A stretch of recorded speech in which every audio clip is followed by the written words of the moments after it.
Entre líneas. En esta columna, Álvaro Montenegro Calvachi analiza los temas políticos, económicos, jurídicos y sociales más relevantes, aportando claridad y reflexiones a la opinión pública, porque entender nuestra realidad es tarea de todos. Cordial saludo. Para mi columna de hoy, Entre líneas, la he titulado Perfiles de la oposición política, segunda parte. Introducción.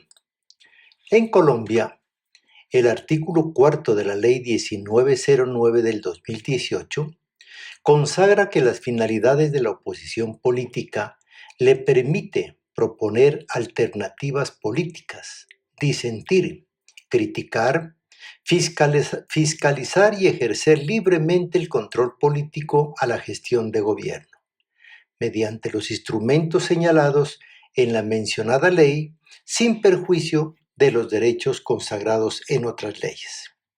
Por otra parte, la oposición política debe regirse por los siguientes principios rectores. A. Construcción de la paz estable y duradera. B. Principio democrático. C. Participación política efectiva. D. Ejercicio pacífico de la deliberación política. E. Libertad de pensamiento y opiniones. F. Pluralismo político. G. Equidad de género. H. Armonización con los convenios y tratados internacionales. I. Control político. Y divergencia étnica. En el artículo anterior me referí a los perfiles generales de la oposición política en la historia de la humanidad. Ahora se hará referencia de manera resumida a los antecedentes históricos de la oposición política en Colombia. Primero, periodo colonial, ausencia de oposición institucional. Durante el dominio español, el poder se concentraba en manos de los virreyes y autoridades coloniales. No existía la oposición política como institución, pero sí hubo formas de resistencia popular, indígena y criolla, como las rebeliones comuneras, 1781, que cuestionaban los abusos del poder colonial y tributario. 2. Siglo XIX. Surgimiento del bipartidismo y oposición armada.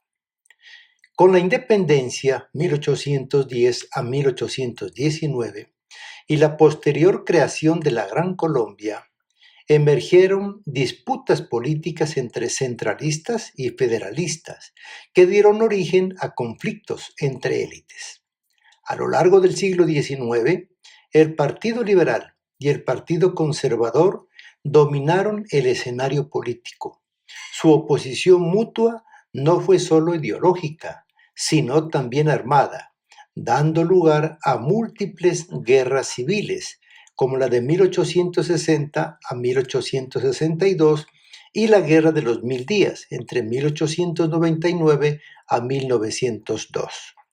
Tercero, la hegemonía conservadora, 1886 a 1930. Oposición limitada. Durante este periodo, el Partido Conservador controló el Estado y marginó al Partido Liberal. La oposición liberal fue reprimida y muchos de sus líderes se exiliaron. La Constitución de 1886 centralizó el poder y limitó las libertades civiles sin reconocer formalmente a la oposición como parte del sistema político. Cuarto, la República Liberal, 1930 a 1946. Oposición conservadora y pluralismo incipiente. La llegada del liberalismo al poder permitió un mayor margen para la oposición conservadora. Se fortalecieron la libertad de prensa y la organización política. Sin embargo, la violencia política no cesó y el asesinato de Jorge Eliezer Gaitán en 1948 marcó el inicio de una nueva etapa de conflicto. Quinto, la violencia, 1946 a 1958. Aniquilación del disenso. Tras el asesinato de Gaitán y el retorno de los conservadores, se desató una etapa de violencia partidista brutal. La oposición fue criminalizada y exterminada en muchos territorios. Se radicalizó la política y surgieron grupos armados en el campo, algunos precursores de las futuras guerrillas. Sexto, Frente Nacional, 1958 a 1974. Exclusión de la oposición legal. El pacto bipartidista del Frente Nacional excluyó a terceras fuerzas, especialmente a la izquierda. Esta exclusión alimentó el surgimiento de movimientos insurgentes como las FARC y el ELN. La oposición política legal quedó reducida a una formalidad sin acceso real al poder. Séptimo, apertura democrática, 1980 a 1991. Reconocimiento legal de la oposición. A partir de los años 80 y especialmente con la Constitución de 1991, se reconocieron plenamente los derechos de la oposición política. Se constitucionalizaron las libertades civiles y políticas y se permitió la creación de nuevos partidos. Octavo, siglo XXI. Avances y desafíos contemporáneos. Con el Estatuto de la Oposición, que es la Ley 1909 del 2018, se consolidaron derechos específicos para los partidos opositores. Las FARC se desmovilizaron y formaron un partido político, pero persisten desafíos como el asesinato de líderes sociales y la estigmatización del disenso. Noveno, partidos de oposición. Actualmente en Colombia actúan como partidos políticos de oposición al gobierno nacional el Centro Democrático, Cambio Radical, Liga Gobernantes Anticorrupción Liga, Movimiento de Salvación Nacional.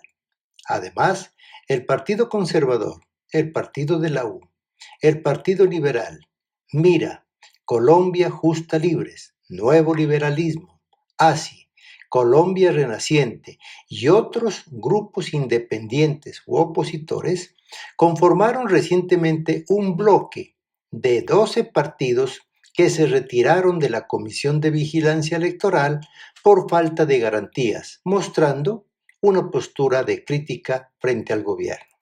Conclusión. La oposición política en Colombia ha pasado de la confrontación armada y la exclusión sistemática a un proceso de reconocimiento formal en el marco del Estado de Derecho. No obstante, su consolidación como parte de una cultura democrática sigue en construcción, marcada por tensiones históricas no resueltas entre poder, violencia y pluralismo. Y si bien es cierto, se habla de polarización política, la misma no es nueva y hoy se ha profundizado con el ascenso de nuevos actores políticos, la desconfianza institucional y la crisis social. Opino entonces que para superarla se requiere más tolerancia que implicará fortalecer la democracia, cerrar las brechas sociales y transformar la forma en que se adelantan los debates políticos de interés y la manera como nos relacionamos políticamente. Nos compete a la sociedad civil propiciar caminos de entendimiento para desechar cualquier tipo de violencia y acercarnos por el diálogo y la conciliación a escenarios de paz.